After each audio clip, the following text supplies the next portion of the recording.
মুমিনের কর্তব্য নিজের সম্মানকে টিকিয়ে রাখা।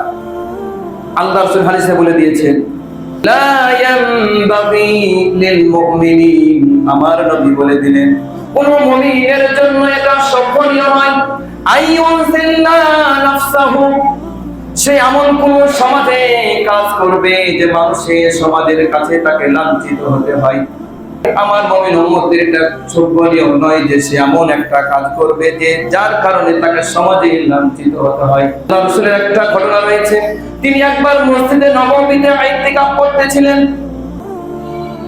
মসজিদে ইতিকাফ করতেছিলেন, তার বিবিরা মসজিদে আসতেন তার খেদমতে একটু চুল আঁচড়ে খিলাল করার জন্য, তাকে একটু তেল মালিশ করার জন্য আসতেন। কেন তার বিবিদের ঘর ছিল মসজিদের পাশে। এখন আমার নবীর যেটা রওজা মুবারক সেটাই হলো মা আয়েশা রাদিয়াল্লাহু তাআলা আনহুমার ঘর। একদিন আমার নবী মসজিদে নববীতে ইতিকাফ করছেন, হাফসা রাদিয়াল্লাহু তাআলা এসেছেন, আমার নবী তার সাথে কথা বলতেছেন। দুইজন সাহাবী সেখান দিয়ে অতিক্রম করছে, দুইজন সাহাবী রাসূলকে দেখে অন্তরে সালাম দিলেন। আমার রাসূল সালামের উত্তর দিলেন, সাহাবীরা চলে যাচ্ছেন, আমার রাসূল তাদেরকে বললেন, ওহে তোমরা শুনো, এটা আমার বিবি হাফসা। আল্লাহ রাসূল কেন কথাটা বললেন?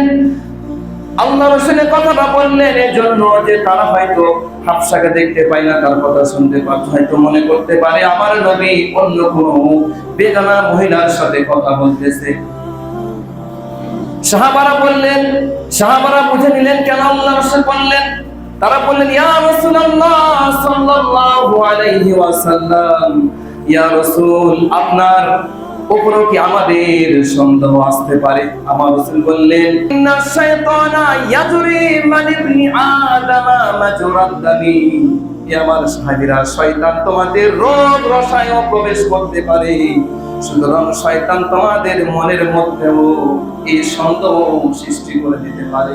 নিজের সম্মানকে রক্ষা করতে এটা মুমিনের কর্তব্য।